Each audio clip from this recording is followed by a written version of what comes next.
Ir šitas jau maišė. Šitą išlaukėm, bičiuli.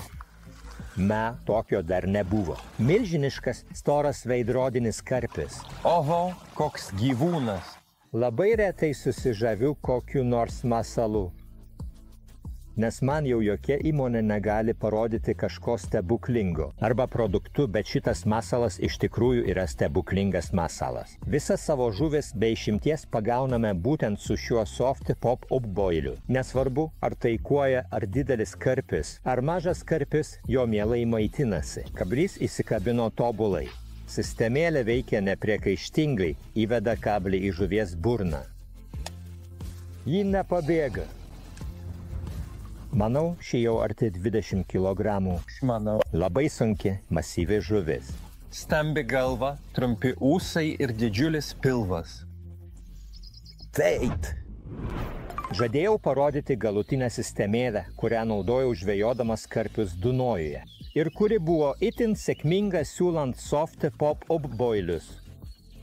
Šios galutinės sistemėlės esmė ta, kad srovėje ji garantuotai nesusipainioja. Galima pasiūlyti masalą, kibimas idealus. Pažiūrėkime žingsnis po žingsnio, kaip tai pasidaryti. Pradėsiu nuo kabliuko surišimo, tiksliau nuo ant jo užrišamos plauko sistemėlės paruošimo, kuriai naudoju kordą Crank X6 dydžio kabliuką. Tam naudoju 0,20 mm Stone Braid pintą pavadėlį. Man šis variantas pasiteisino.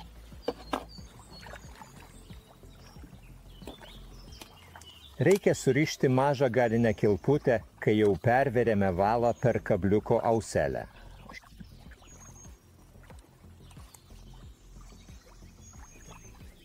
Svarbu, kad ši galinė kilputė būtų kuo mažesnė. Kokią tik rankomis pavyksta surišti. Štai taip.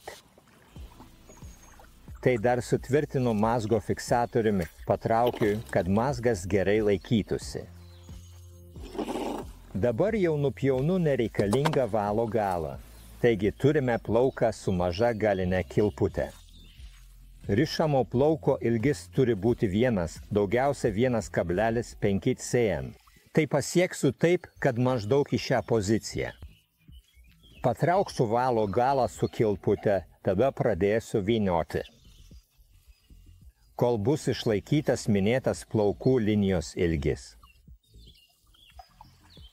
Visiškai apvynioju pintą valą iki pat kabliuko vidurio ir taip pasiekiau norimą ilgį.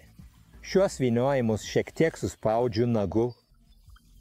Tada atgal apsuku dar -2-3 kartus ir priešingą kryptimi vėl perveriu valą. Gerai viską priveržiu. Siūlų tvirtinimas. Štai taip. Palikdamas apie 2 cm nukerpu.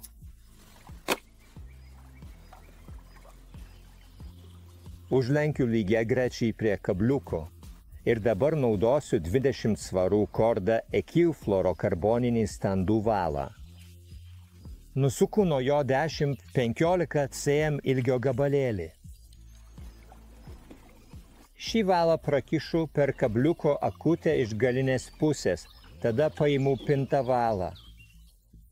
Ir laikydamas pintą bei fluorokarboninį valą lygiagrečiai vienas šalia kito pradedu vynioti. 1, 2, 3, 4, 5, 6, 7, 8 vyniojimai. Vėl sutraukiu mazgą.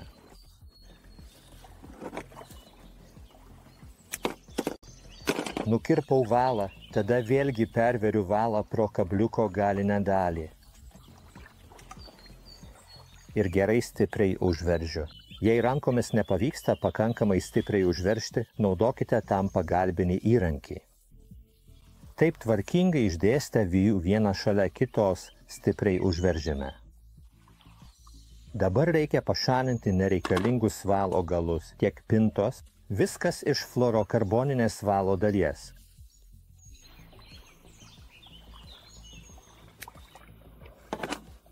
Štai šį kartą viskas gerai. Fluorokarboną nukirpsiu čia.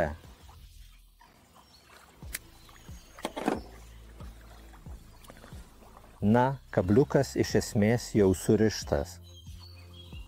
Su norima švelnų ir subtilų judesį suteikiančių pintų plauko pavadėliu. Dabar man prireiks dar 2 smulkių priedų. 0,6 mm skersmens užspaudimui ir dideliai akių sukimosi kilpai. Iš šių krimpų iš viso reikės 3, bet netrukus pamatysite, kur bus naudojami kiti 2.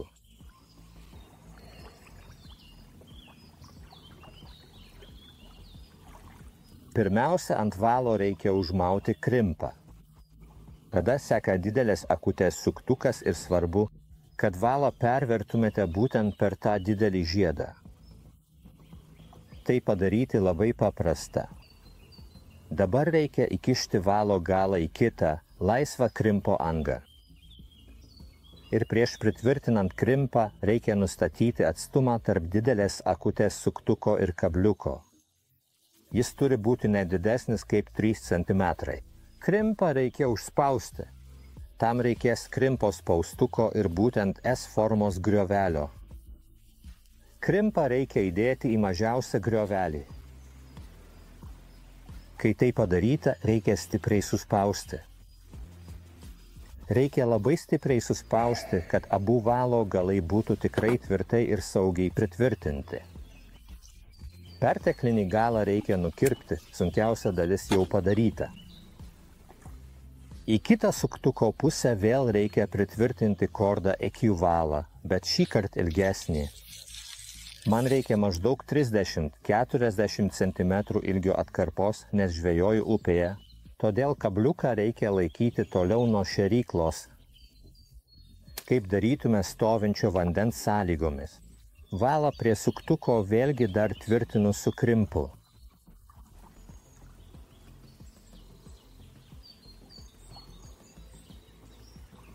Šį krimpą taip pat reikia užspausti.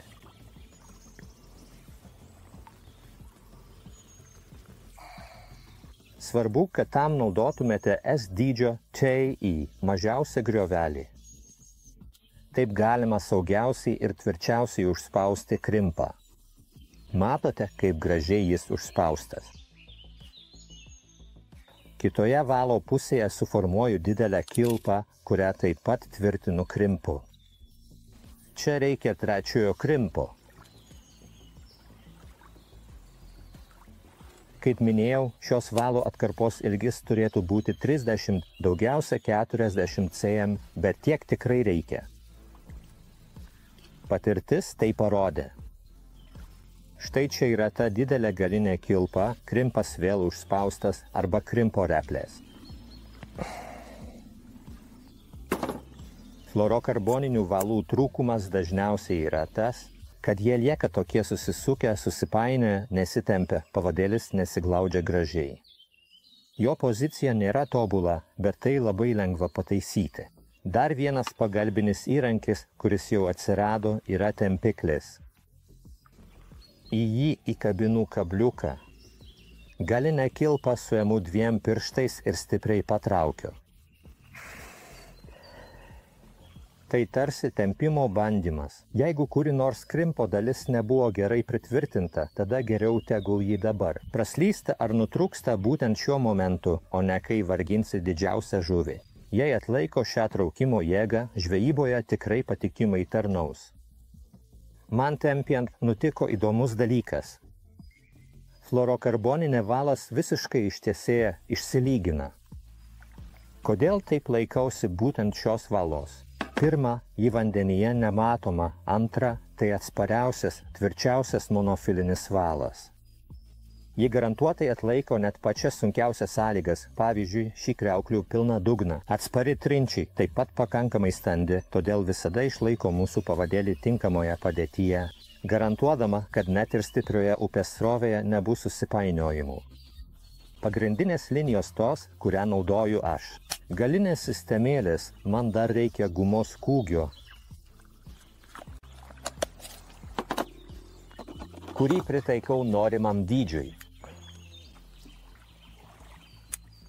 Jį užveriu ant adatos su kilpele. Tada paruošto pavadėlio galinę kilpą įkabinau į tai. Užmoviau gumos kūgį ir dabar galima pritvirtinti jau paruoštą galinę sistemėlę. Įstatymas į Quick Change greitąją jungtį esančią gale ir užfiksavimas guminių kūgių būtent. Štai surinkta galinė sistemėlė, kurią Dunojuje paskutinėje žūklėje pagavau didelį karpį. Aš jį labai sėkmingai naudojau žvejybos metu. Kaip matote, čia nėra klasikinio švino ar federio šėryklos, o specialios konstrukcijos uždara šėrykla, vadinama Alcatraz, kurios esmė yra ta, kad ji itin lėtai išleidžia savo turinį. Maistas arba pasta įdaryta ilgai išlieka viduje, arba bet kas gali laukti net ir vėliau atplaukiančių žuvų. Ir kaip matyti, ši šėrykla viršuje nėra užfiksuota. Labai svarbu, kad jai netyčia užkibtų žuvis, kuri bėga į kliūtį. Arba bet kokiu būdu nutrauktų mūsų galinį įrankį, žuviai nereikės tampyti šios sunkaus šėryklos. Su savimi, nes pagrindinis valas nuo jos atsiskiria, kadangi ji nėra užfiksuota. Šis galinis įrankis ir visi jo elementai yra pritaikyti Soft Pop boiliams. To jau parodysiu, kaip jis uždedamas ant plauko sistemėlės ir kaip elgiasi vandenyje. Saldžios kukurūzų, mangų ir ananasų, šių 3 skonių galima įsigyti. Visi jie yra itin kibūs, verta išbandyti kiekvieną. Masalo uždėjimą itin palengvina tai, kad kiekviename rutuliuke yra skylutė, kuri eina per visą masalo vidų, pereidama kiaurai per jį. Matyti, kaip lengvai galėjau užverti ant plauko sistemėlės, todėl nereikia rankomis knaisiotis aromatingame skystyje. Ir ši skylutė padeda ne tik išimant iš dėžutės, bet ir užveriant ant plauko sistemėlės bei pritvirtinant ant jos. Kai užveriu, paimu plauko sistemėlę. Pasiimu stoperį, įveriu jį ir viskas. Labai greitai galima pritvirtinti. Svarbu naudoti V formos stoperį, kuris neleidžia masalui išslysti. Arba kai žuvis pradeda kapoti, kad masalas netyčia nenuslystų. Nereikia ilgesnės plauko sistemėlės, nereikia masalo toliau atitraukti. Nuo kabliuko, todėl kai žuvis įsiurbia, užkibimas būna tobulas. Tai labai plūdrus masalas, kuris kartu su kabliuku lengvai pakeltų. Visą pavadėlį, jei nebūtų šio didelio suktuko kaip svarelio. Tačiau būtent jis prilaiko, prispaudžia masalą prie dugno ir stabilizuoja jį, ir suteikia jam laisvą judėjimą į visas pusės, nesusipainiojant ir neatsisukant atgal. Tai labai svarbu žvejojant upėje. Be šios galinės sistemėlės, be šio masalo užverimo būdo. Galime ramiai sėdėti prie vandens, būdami visiškai tikri, kad mūsų galinė sistemėlė visada yra tobuloje padėtyje.